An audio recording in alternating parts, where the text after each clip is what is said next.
So look, guys, here's the deal. Ravens owner Steve Bisciotti just told us that the Ravens have two paths right now. They can either build a real Super Bowl window with Lamar Jackson via an extension, or they can manipulate the cap, right, to keep Lamar now, but it may put his future with the Ravens in jeopardy. And if Lamar Jackson resists this manipulation, the new era in Baltimore could start off way rockier than any of us could have imagined. This and so much more on this episode of Quiet Storm Sports.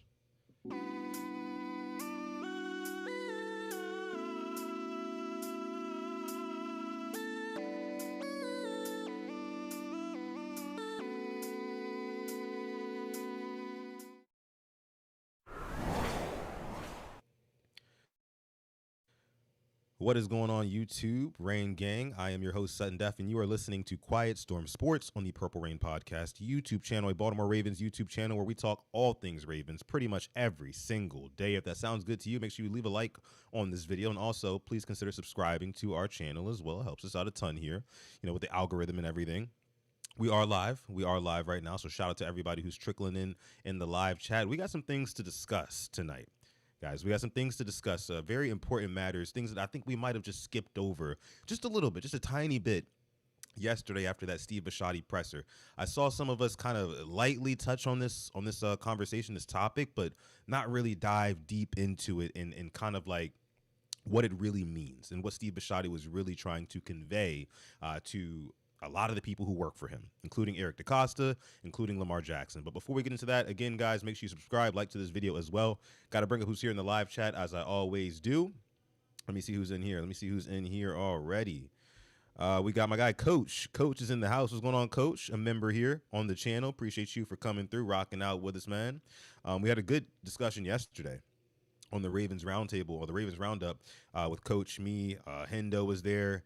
Of course, Carrie, Jose, Chris. We had a great time. If you haven't checked out that episode, please go check it out. It is briefed with the information that we got from the Steve Bisciotti presser. So if you're worried about, up-to-date news, it's got it. So make sure you check that out after this. And again, Coach, appreciate you for coming through. We also have Ashley, another one of our members in the chat. What's going on, Ashley? Good evening, Sutton and everyone. Good evening to you.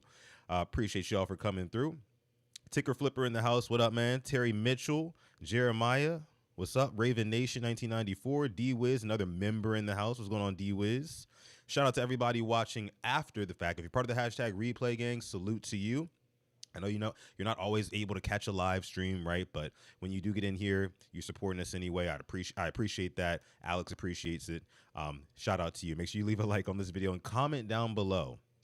Comment down below how you think this upcoming contract extension between the Ravens and Lamar Jackson will go, because if history tells us one thing, it could get a little bit rocky, right? And I see some people already putting in the live chat, well, Sutton, what do you mean? What are you talking about? Is his future in jeopardy? I mean, you heard Steve Bisciotti yesterday. I mean, he chose Lamar Jackson over John Harbaugh. Yes, well, all that may be true.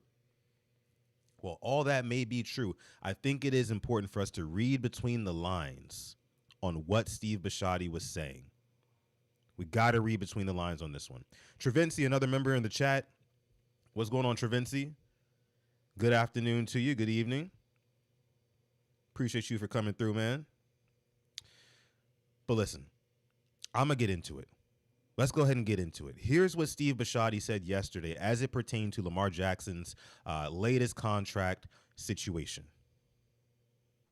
Make sure that there's only one way. If he doesn't want to do an extension, then we throw those $74 million out into void years, and Lamar's coming back at the same cap number he was last year.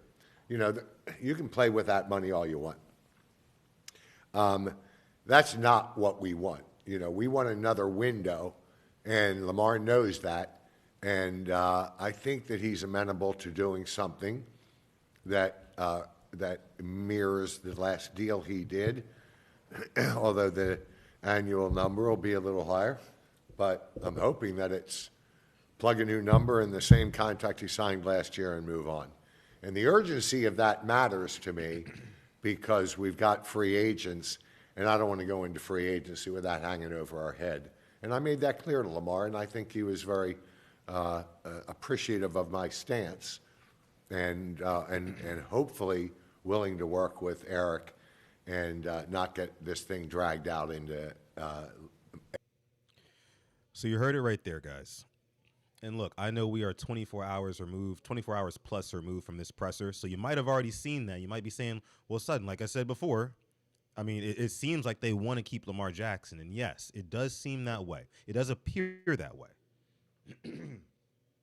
And for the record, I think that they will end up keeping Lamar Jackson, but there will be some growing pains, I think, in the coming months leading up to March. Because what did we get here? What did we get? We got a deadline. We basically got a deadline that Steve Bisciotti is giving to Eric DeCosta, and I think Lamar Jackson as well. We got a deadline. He said before April, because last time we drug this out in April, I'll go through the timeline with you guys in a second. But he said this time, I want it done before March is over. I want it done well before the draft.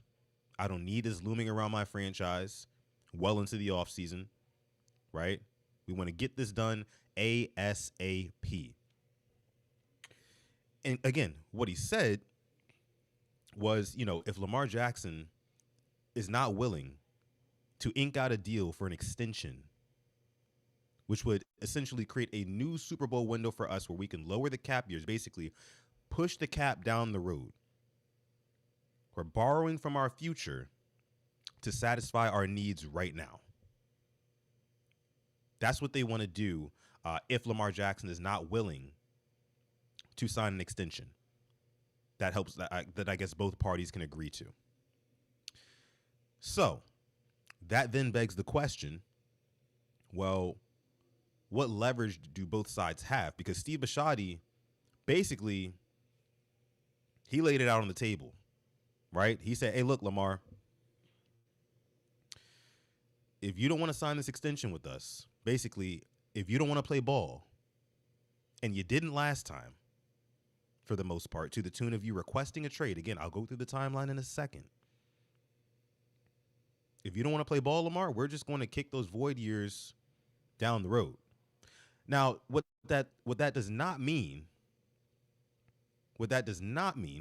is that Lamar Jackson is stuck and trapped with the Ravens, even if he's unsatisfied with his current $43.5 million cap hit that he would take. It does not mean he's stuck.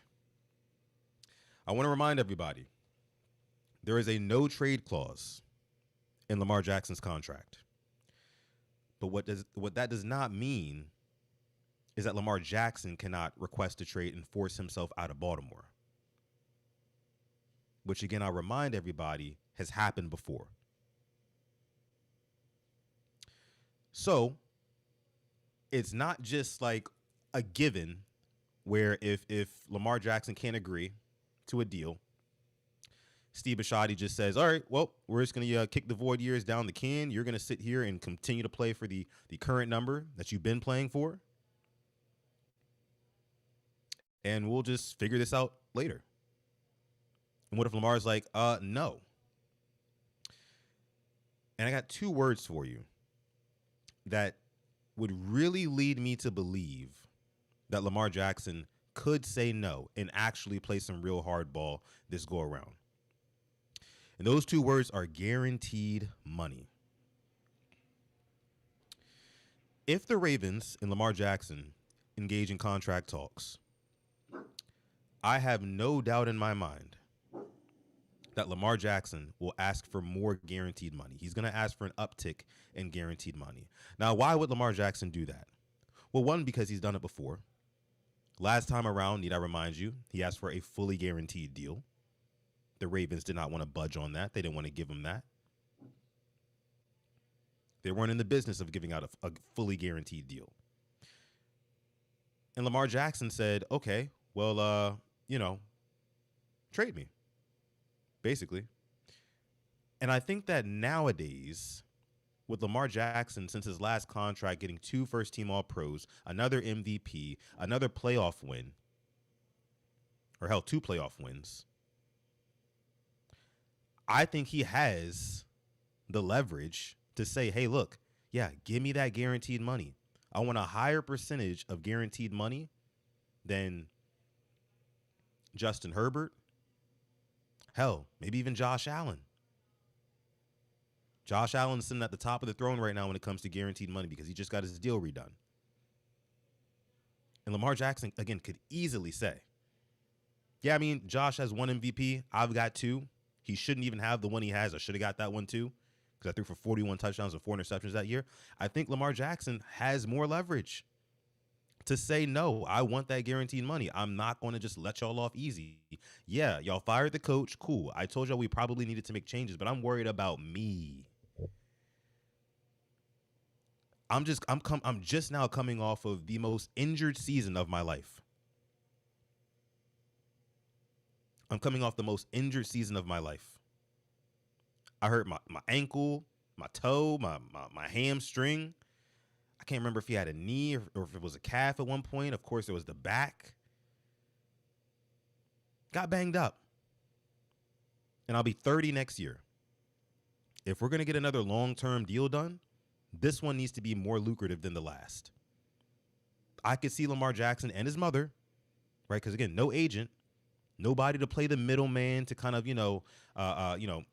turn a hard ball type of negotiation into softball between Lamar and the Ravens. That's why you have that buffer in the middle of an agent. So Lamar Jackson doesn't have to get real with the Ravens, and the Ravens don't have to get real with Lamar, and it kind of preserves that relationship. But again, Lamar Jackson has no agent, just him and his mom. So him and his mom know exactly what they want. And they did last time too. So I could totally see them saying no, just for security's sake. Again, the guaranteed money is going to be more important this time in this negotiation than it was in the last negotiation. Let's actually go through the timeline, right, of what happened last time. Let's take a little trip down memory lane, guys. So in September of 2022, before that 2023 season, right, where the Ravens went to the AFC Championship game,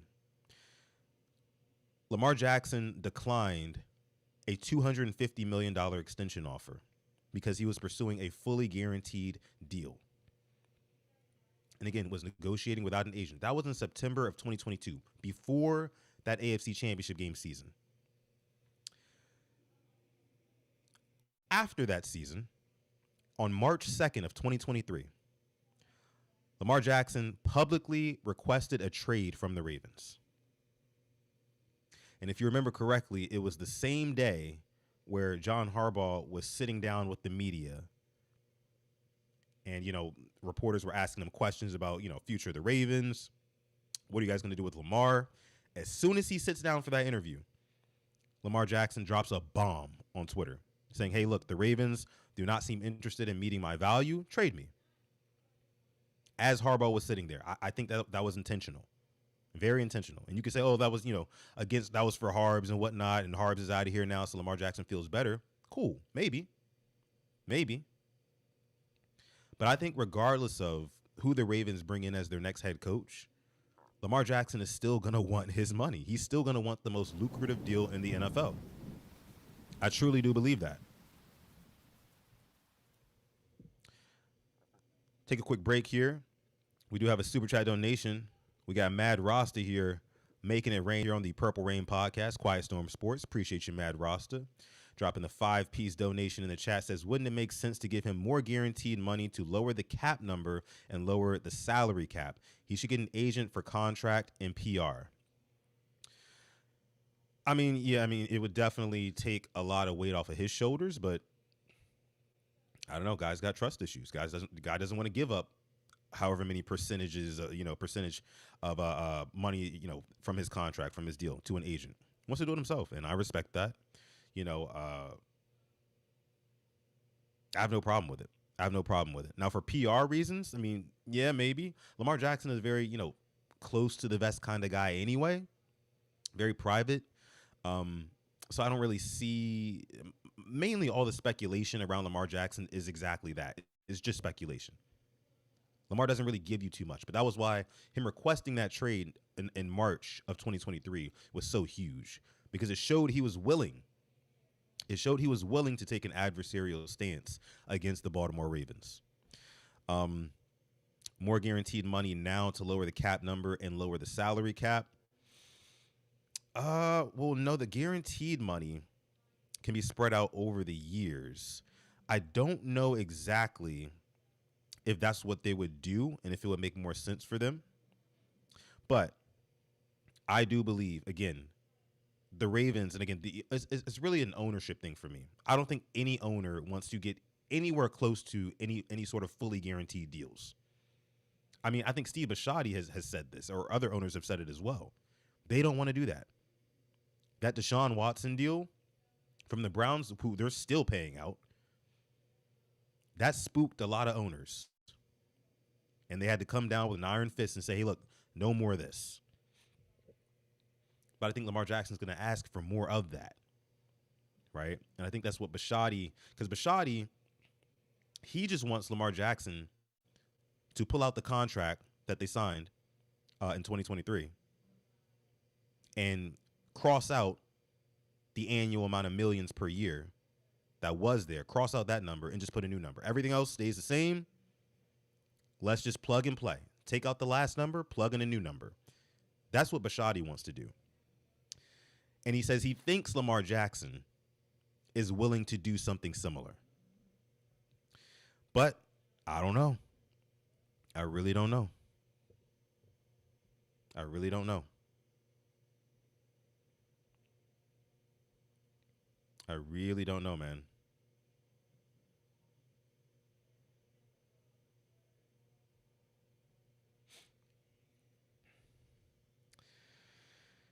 Oh, man. Let me see this chat here. You guys are going crazy in the chat. Again, appreciate y'all for coming through, watching live this episode of Quiet Storm Sports. Oh, this is a good point. This is a good point in here. Oh, we're a little ornery tonight. Okay. I like it. I like it. I invite the smoke. But no, there was a good point somebody had made about, Steve Bisciotti knows he has to keep Lamar Jackson under any circumstance. And that kind of feeds into my point. Lamar Jackson protects the bottom line of this team. You will not get anywhere near the amount of ticket sales, jersey sales, overall merch sales, season ticket holders if Lamar Jackson is not a part of the team, which is why, again, Lamar holds a lot of power. And I know Steve Bisciotti said yesterday Lamar has no power. He has an opinion on certain things, but he has no power. That couldn't be further from the truth. I think the fact that Lamar Jackson holds all of those cards is what really puts the Ravens in a corner. And that's why I think Steve Bisciotti put Lamar Jackson on the clock yesterday. And Eric DeCosta too. Saying, hey, look, get a deal done. Get it done. Right? I don't want this dragging out into April again. That press conference let me know that in 3 years, the Ravens will move on from Lamar. Even if he wins a ring, they are growing tired of him. Thank you again for the Super Chat donation, Mad Rasa. We appreciate that.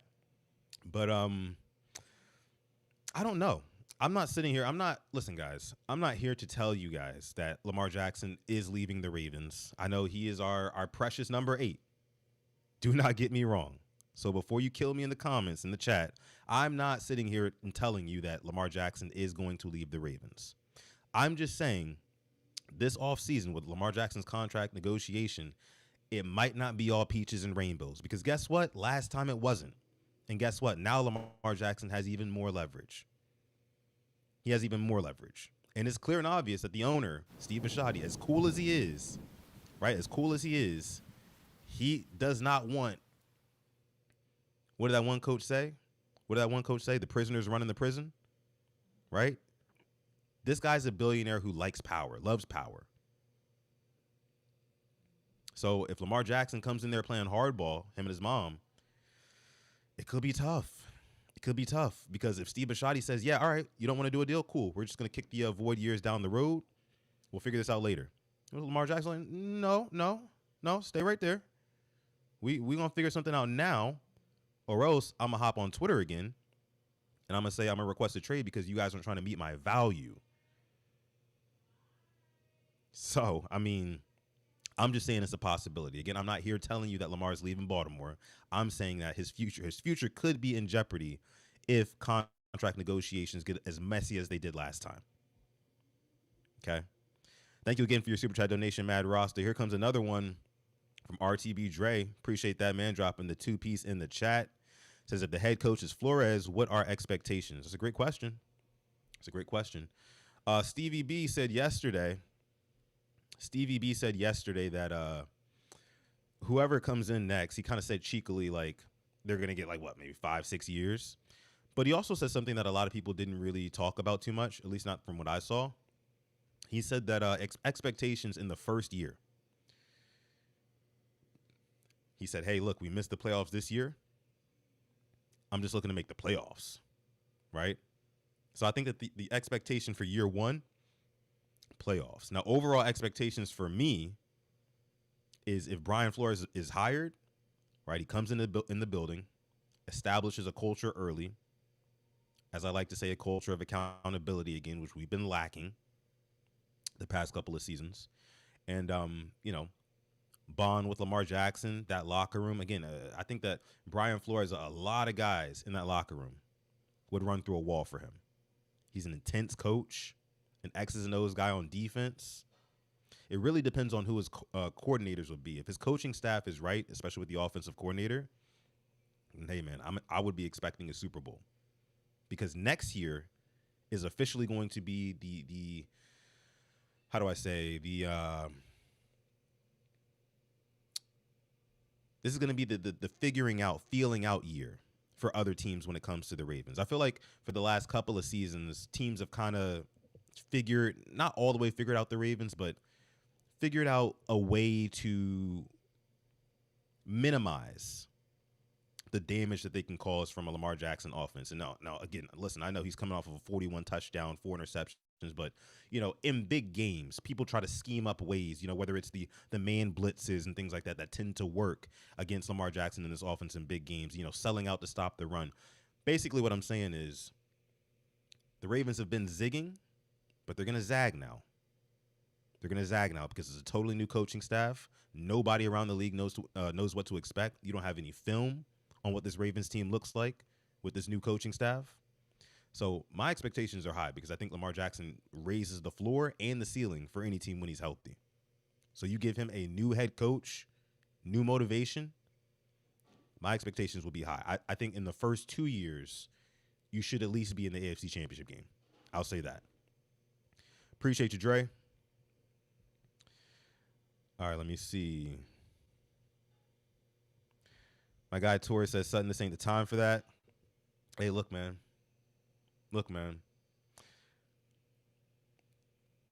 Not every time am I going to get on this podcast, Mike, and say stuff that you necessarily want to hear. Sometimes I do have to talk about the uncomfortable truth behind this team. And you see, I'm not just basing it in bullshit, right? I'm basing it on historical facts of what happened last time. So I get it. We don't want to hear it. I don't want to hear it. I hate having to talk about it, but I do. I owe that to you guys to be real and tell you, okay, what if this does happen? Right? That's what we do as content creators as well. A lot of us do it. We got to ask ourselves these questions. But I do think, again, they'll figure something out. I just think it's not going to be as easy as y'all think. It's not going to be as easy as y'all think. All right, but let me go back to this. Timeline here because I don't think I finished up with that. Kind of got off track, but that's okay. So again, like I said, in March 2nd, 2023, Lamar requested a trade. On March 7th, 5 days later, the Ravens used the non-exclusive franchise tag on Lamar, which allowed Lamar to negotiate with other teams with draft pick compensation if he signed an offer sheet. Now, if you remember correctly, no other team wanted to sign Lamar Jackson or offer Lamar Jackson a contract because every other team, or at least at the time, we just thought was under the assumption where, hey, whatever we offer Lamar, the Ravens have the right to match that deal, and they will match that deal, so we're not going to do their negotiating for them. It later came out that the NFL was colluding against Lamar Jackson, which I believe the NFL Players Association is suing the NFL for as we speak. So when you consider all of that happening behind Lamar Jackson's first contract extension, and you get an older and now more accomplished Lamar Jackson, I don't think he's going for the bullshit this time. I just don't. I don't think he's just going to go for any old deal just because Harbaugh's out and we're getting a new head coach in. That may give the Ravens a little bit more, I don't even want to say leverage, but just kind of like a more enticing, factor that Lamar Jackson can consider to maybe bring his price down a little bit. Okay, we're not necessarily just running it back. You guys are willing to make sweeping changes and keep me involved. So maybe he does give them some sort of discount or leeway for that. But again, man, I mean, Lamar Jackson played hardball last time to the tune of literally requesting a trade publicly. He has more leverage this time.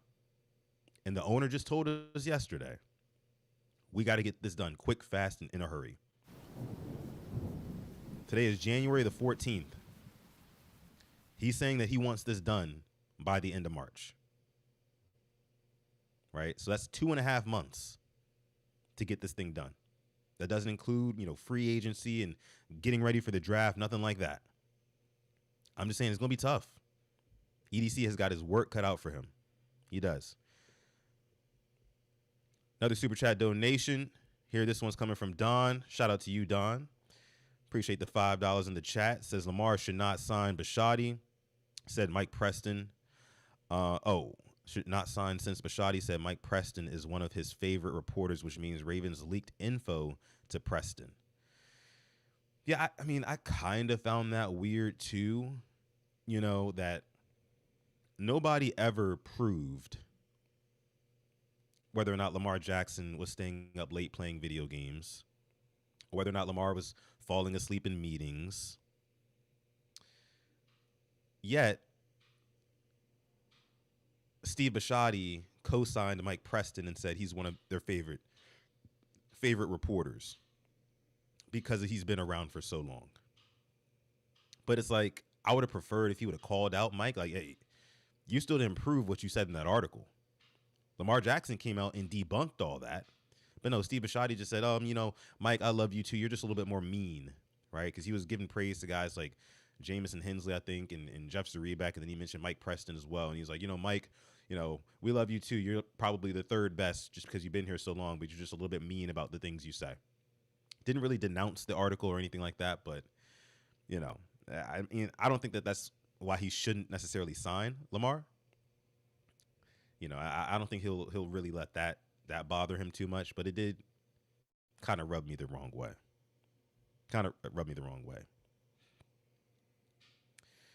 Tila in the house. What's going on, Tila? Another one of our members here in the chat. Member and moderator.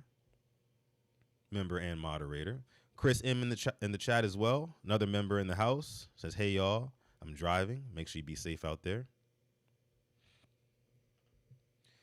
Let me see. Tila says that Lamar Jackson's mom is not an agent, and there's a process for becoming an agent, and Jaden Daniels' mom did it. Now that I didn't know.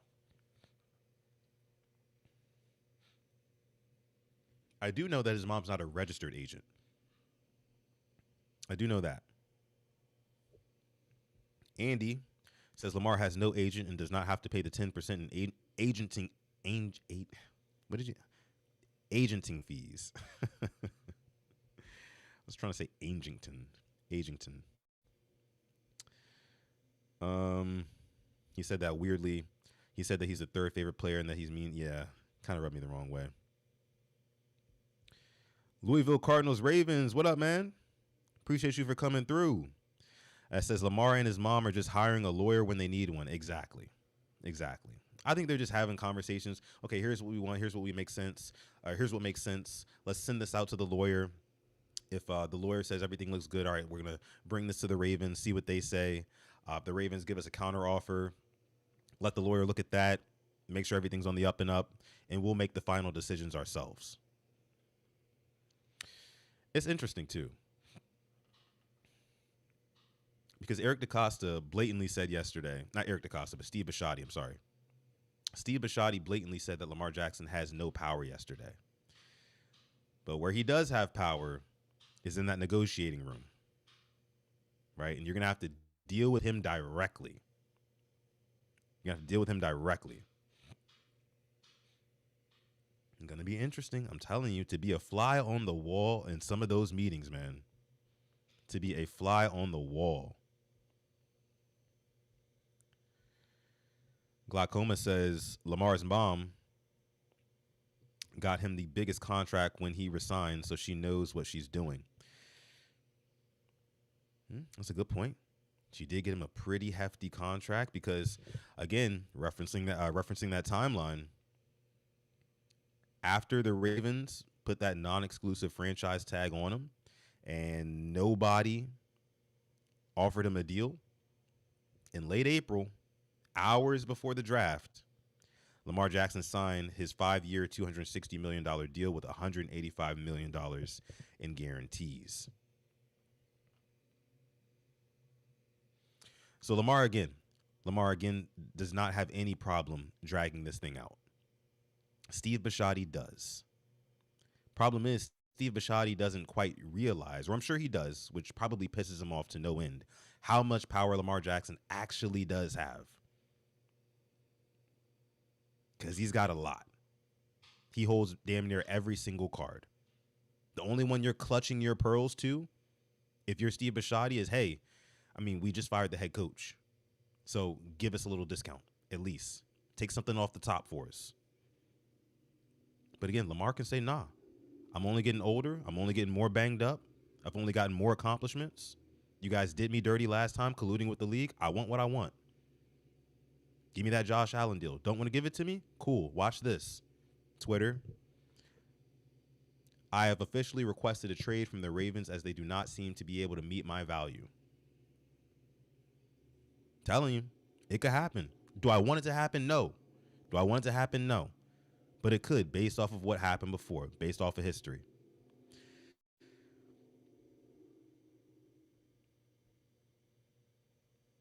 Let me read some of you guys' comments here. Mad Rasta says in negotiations they will bring up this year, which was bad. Which honestly, do it. Bring up this year. We can talk about how in weeks 1 through 4, the Ravens were averaging 30 plus points. And then we can talk about how the Ravens were averaging, 10 points, 13 points over that 4-week span where Lamar Jackson was not playing. And we could not score a touchdown to save our lives. Couldn't put up points to save our lives. And you saw the drop off with Cooper Rush. We could talk about that. We could talk about how, still finished top 10 in touchdown to interception ratio. Top 3 in yards per attempt. There's a couple other metrics too, where Lamar Jackson was still cream of the crop. Quarterback rating, top 5. So, it's just, we could talk about this season because it was a night and day difference from when I was in the game and when I wasn't in the game. And multiple times this year, our defense smoked it, let us down. There was, the team around me let me down on some occasions. Lamar Jackson's going to have to get real in that negotiating room. But I definitely think he can talk about this year and use that to his advantage.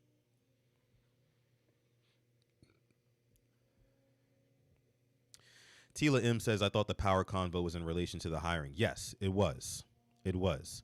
But I was just mentioning that because in real time, Steve Bisciotti is going to see the type of power that Lamar Jackson has when they sit down to negotiate.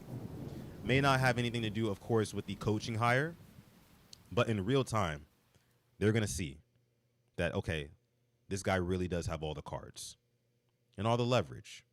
I know leverage and power are hardly synonymous, but I think you guys get what I mean there. Lamar Jackson has a say, and he can put his foot down and really hold the Ravens' feet to the fire on this one. Because, again, he has a no-trade clause. They cannot trade him, but he can request a trade. And then the Ravens have to do their due diligence in seeing who, could be a suitor for Lamar Jackson. Then he has to approve before he gets shipped off. So I'm just saying he holds cards.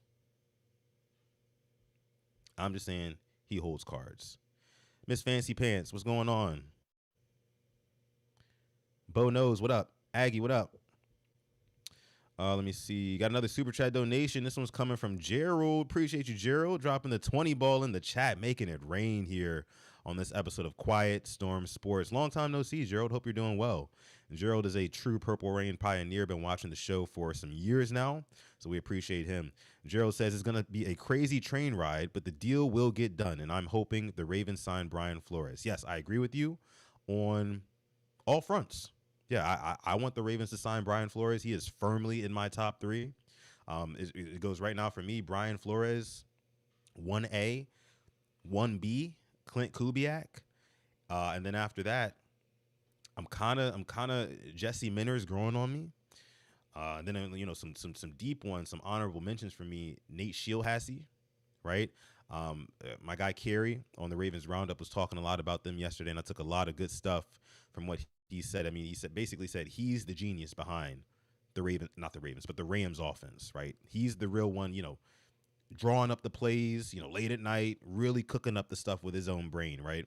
So I don't know necessarily how he would do as a head coach right now. It might be something he has to grow into, but he's another sneaky candidate. And by the way, the Ravens have interviewed him. So he's another sneaky one for me that I've been doing a little bit more research on.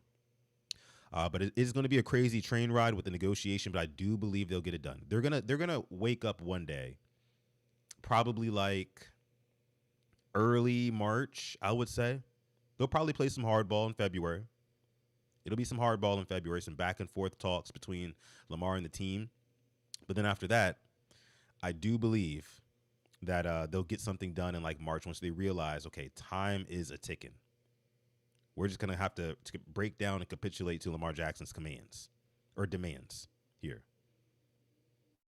Again, the only card that I feel like the Ravens hold right now is the fact that they hired a new coach. And that should motivate Lamar Jackson to shave off a little bit off the top. And hey, we're even letting you help pick who the coach is. So that's another factor. Steve Bisciotti also said yesterday, hey, look, if you want to come up to Baltimore and sit in on some of these meetings, get your ass up here. You can hop on my PJ, my private jet, or you can find your own way, but you can sit in on these meetings. There's going to be all-day meetings, right? If you want to do that, then do it. So, we appreciate that when it comes to the hiring. But, again, it's going to be, you're right, it's going to be a crazy train ride. Crazy train ride. Thank you so much again for your super chat donation, Gerald. Appreciate that. As always, man. What else we got in here? Oh, yeah. I guess we can go through some. Let's see. What's new? This Ravens team, this Ravens crew. Oh, I touched on this morning. John Harbaugh had his first in-person interview today with the New York Giants. And I think that it's already a done deal. I think it's a done deal. I think they'll probably announce it by the end of the week, if not tomorrow. I don't think the Giants were letting John Harbaugh out of New York with a deal in place, at least a handshake deal, something. Because, again, it just makes all the sense in the world. It makes too much sense. I won't go through all the details again like I've been telling you guys the last couple of days, but it's the perfect fit for Harbs. I wish him nothing but the best. Do I think that he can take the Giants to a Super Bowl? No, I don't. At least not anytime soon. I think it would be at least 5+ years, and it depends on how good Jackson Dart is and how healthy he can stay. That's a huge thing for me. But I think that he could have them potentially winning the NFC East at least 2 out of the next 5 years. I could say that, or I could see that. And I want him to do well. Again, Andy Moore says Harbs is going straight Andy Reid next year. I would love to see it. I would love to see it, right? I would love to see it because, I mean, he'll be in the NFC. Not like we'll have to face him. Not that I'm afraid of John Harbaugh or anything. Am I right?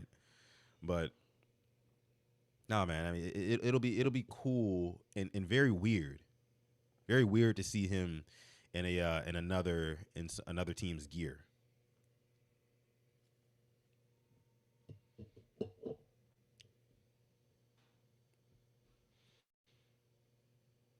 Harbaugh will be fired in 1 year once Cowboys and Eagles spank the Giants.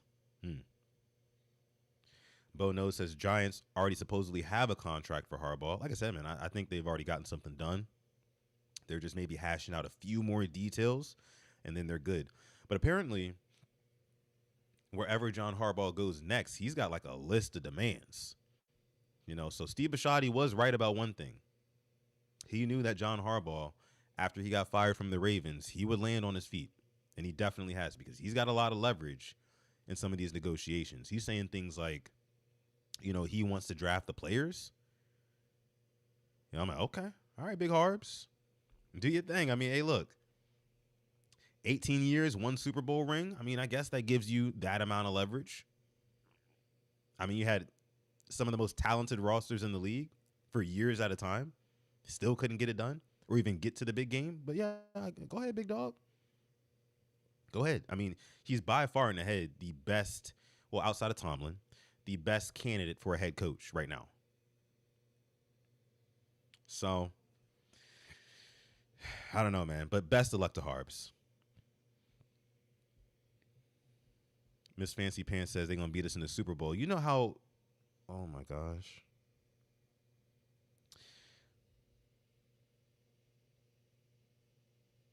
Do you know how insane that would be?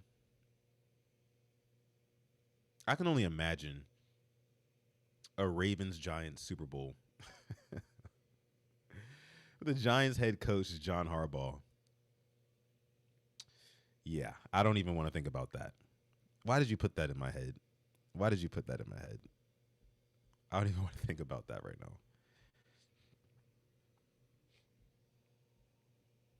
Let me see. Herb, what's going on, Herb? Appreciate you for coming through, man. Ravens brought in Jesse Minter today. Ravens officially brought in Jesse Minter to interview for their head coaching position. He is the one guy. He's kind of like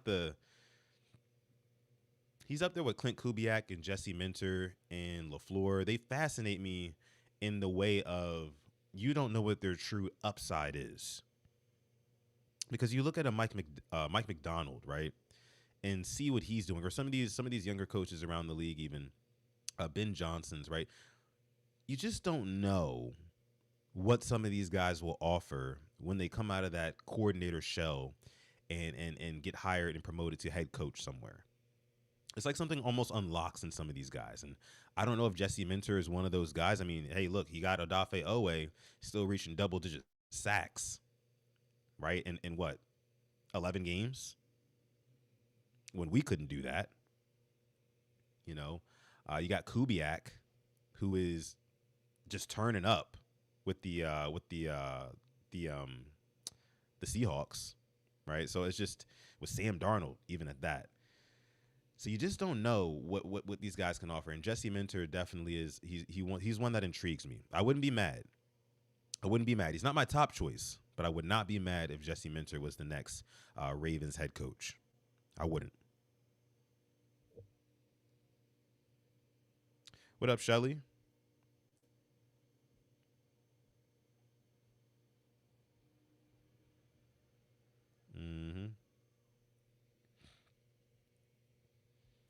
Bo Knows says he doesn't inspire the killer instinct to players. Yeah, but I think that Harbaugh's message could be fresh somewhere else. It just wasn't working here.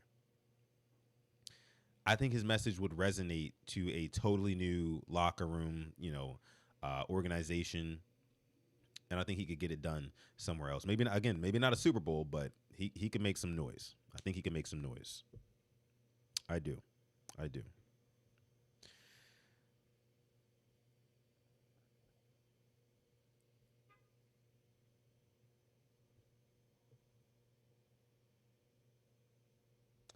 Gerald said, I checked out my guy Derrick Henry's stats, and although he did not have a season like last year, he had a very good 2025 2026 season. Could have led the league in rushing yards. Yeah, he was only like, what, 20 yards away from beating out James Cook for that award? Yeah, man. Yeah, I mean, Henry is still Derrick Henry. So whoever we get up in here, I think that's kind of the luxury of having, like, if you're a defensive guy, and let's just kind of speculate on this for a little bit. If you are a defensive head coach and the Ravens hire you, the fact that you have a future Hall of Fame running back who can keep your defense on the sideline and nice and rested, so then when they do go out there and they execute what you have drawn up for them, they can really cause chaos if you coach them up the right way. I think that intrigues me a little bit more than having an offensive-minded head coach. You know what I mean? Because I just feel like the defensive-minded guy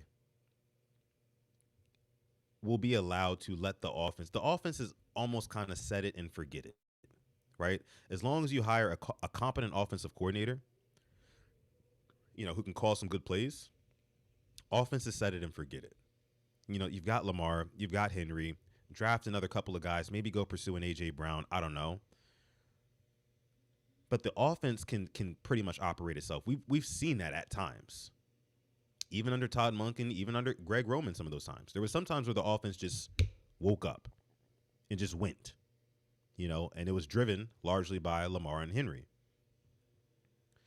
But the defense always seemed hit or miss. The defense never really seemed to step up for the Ravens at the right time. The offense did that at times, but the defense never really could. So that's why I would prefer having a defensive-minded head coach. I mean, I know literally just last week, I'm on record saying I want an offensive-minded guy. But, I've been sitting on it, and I've been thinking about it and thinking about it and thinking about it. And I think I value the leadership quality over, an offensive mind or a defensive mind. I value the leadership the most. But in terms of the Ravens roster construction, I just feel like that defense needs a little bit more help. The defense needs a little bit more attention. If you get a solid offensive coordinator, if you get a solid OC who can lock in with Lamar, right, then I think we're good on offense. Maybe we don't need an offensive-minded head coach. Those are just my thoughts. Unsolicited, I know, but those are my thoughts. Bo Knows says, with the middle of the pack O-line, Lamar and Henry will cook. Now, here's one thing I will say, and Tila's got it exactly right in the chat. Defense used to fold like a cheap suit this past season. You're right. But an offensive-minded head coach, I think he would be more adamant about making sure the offensive line is competent enough, to run his offense. But Steve Bisciotti, and this is where I commend him, Steve Bisciotti, he called out the O-line yesterday. He said some of those guys on the O-line did not improve. We thought they would. They didn't. Harbaugh and EDC would have gaslit the hell out of us about the O-line. If it was left up to them, they would say, yeah, I mean, we like our guys. Some of our guys, played really well. There might have been some inconsistencies here and there, but those are the things you go back to the drawing board and you work on, and you come back stronger. But we really believe in our guys. That's what they would have said. Steve Bisciotti was like, no, it's on coaching. Those guys were ass last season. People raised the concern, and now they're still raising the same concerns. They're ass. That falls on the coaching. That's what Steve Bisciotti said, basically, without actually saying it. So I think regardless, with this kind of philosophical change and shift that seems to be happening, I do think that Bashotti will make it known that, hey, look, we got to rebuild this O line. I mean, whether we got to go out and buy guys, whether we got to draft the right guys and keep trying to get some hits, we got to build this O line up. I think either way that'll happen. But I think an offensive minded head coach would be more adamant about making that happen. I do believe that.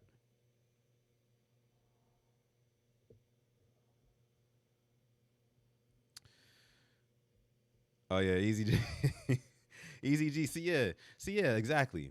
EDC tried it. He tried it, and that's why I'm so glad Steve shut it down, bro. That's why I'm so glad he shut it down.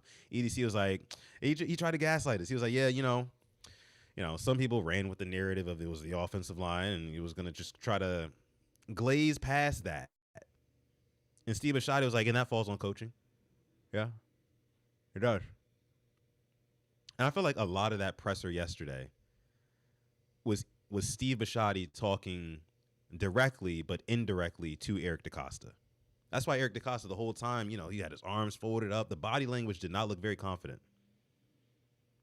Did not look very confident. EDC is normally out there in a nice suit. You know what I mean? He didn't even wear a suit. He was just wearing a black shirt. I don't know.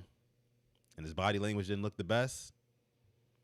But I love the fact that when he tried to call the offensive line struggles just a narrative and not like it was reality, Steve Bisciotti was like, nope, not doing that. Let's call it for what it is. They were ass. That was on the coaches. And I just told you 5 minutes ago. That, it's going to be on you to get the coach. So make sure you get somebody who can fix that offensive line.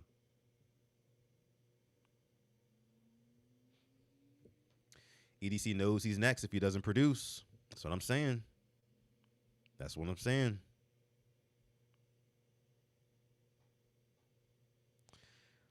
me see. EDC is on notice. That seat is warm. It's warming up. I agree. Lamar should ask for $100 million and the Orioles. That's crazy.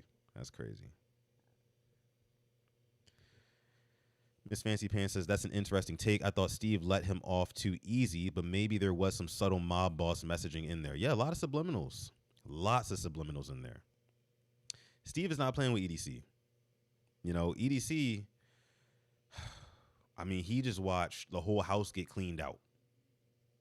Right? And he's looking up he just watched the whole Ravens castle get cleaned out.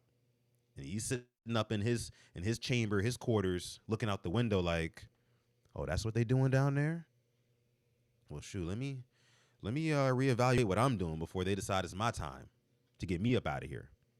So EDC knows, and that's why he had to say certain things. He dropped certain nuggets yesterday, like the nugget he dropped when he said, we want to potentially look at bringing in a big ticket player, quote unquote, big ticket player to Baltimore to help put this roster, get them over the hump. To me, that big ticket player looks like an edge rusher. Some people might disagree. Some people might say, oh, no, still go out and get a bona fide wide receiver one. And y'all know how I feel about Zay Flowers, who's still right behind me here.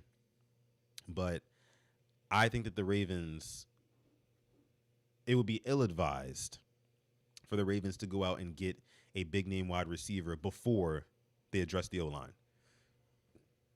Because you can't have big wide receiver performances without the proper O-line. That's just not how it works. It's not the natural order of things. Not how this goes. Football is not played from the outside in, but what? The inside out. So hopefully the new philosophy will follow that. Tila says, don't even go there, son. I'm not going to go there. I'm going to let it rock. I'm going to let him rock.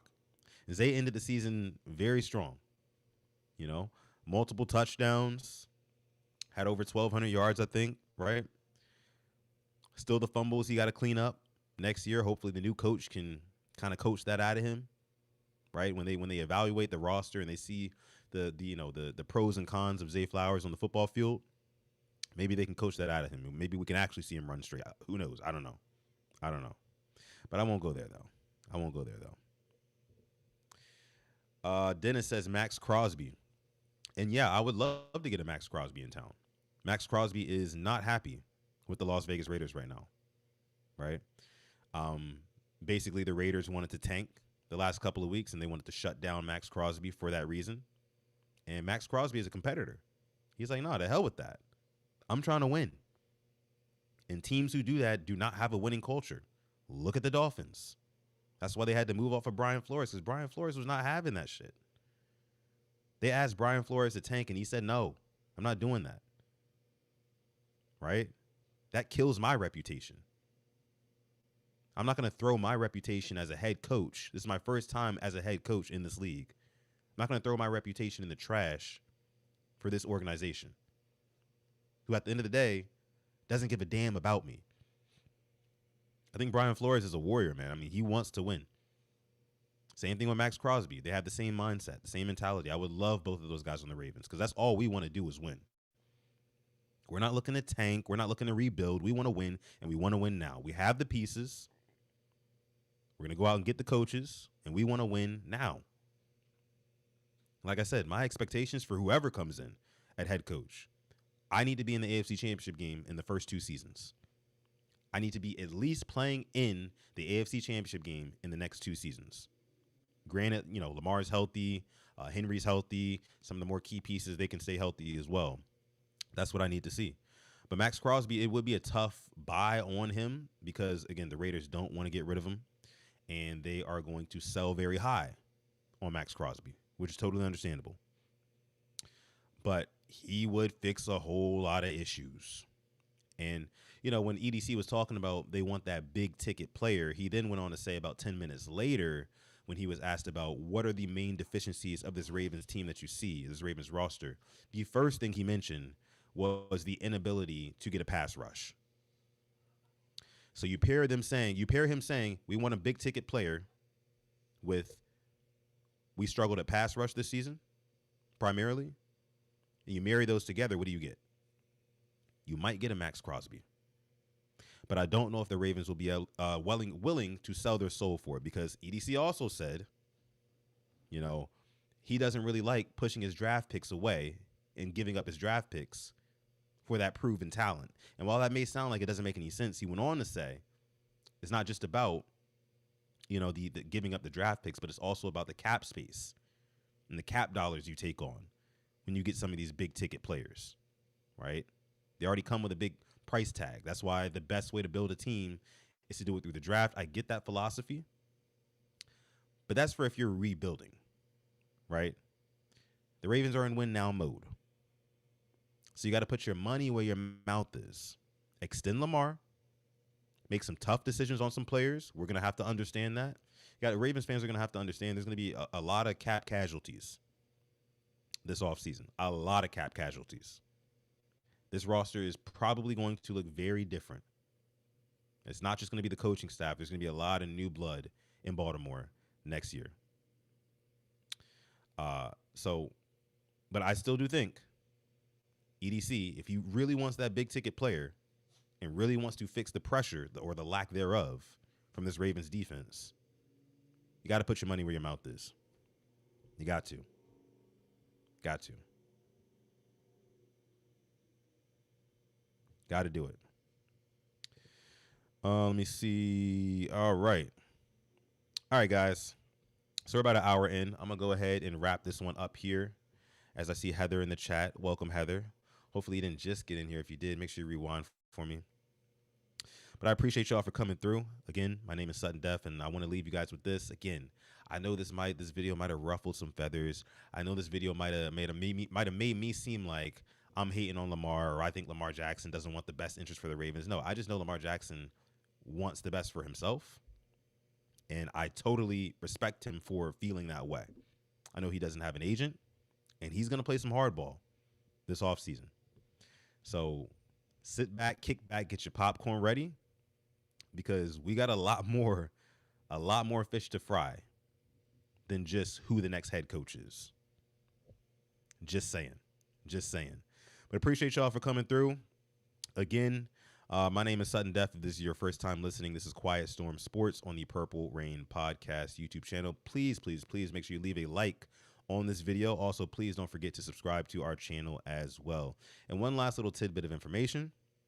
Lately, I have been doing a morning show called Sutton Reactions on this channel, the Purple Rain Podcast, where I give my reactions to pretty much anything outside of football, right? We talk about a lot of stuff on that show, and we have a time, trust me. If you are interested in that and seeing that, or if you already do watch that show, I want to let you know tomorrow's episode of the Sutton Reactions will only exclusively be on the official Sutton Reactions YouTube channel. So if you go on YouTube and you type in Sutton Reactions, just like I just said, you should be able to find it. Make sure you hit subscribe and also click the notification bell for that as well. If you want to watch the most recent episode, this morning's episode of the show, the link is also in the description on that video. Just wanted to drop that knowledge on you guys because just in case any of you guys are going to be wondering where Sudden Reactions is in the morning, it's not going to be on PRP. It's going to be on the official Sudden Reactions. So, again, appreciate y'all. Love y'all. And I will catch you guys in the next video. As always, stay positive, test negative. Never forget to call God. Have a good night, good morning, whenever you might be listening, and peace.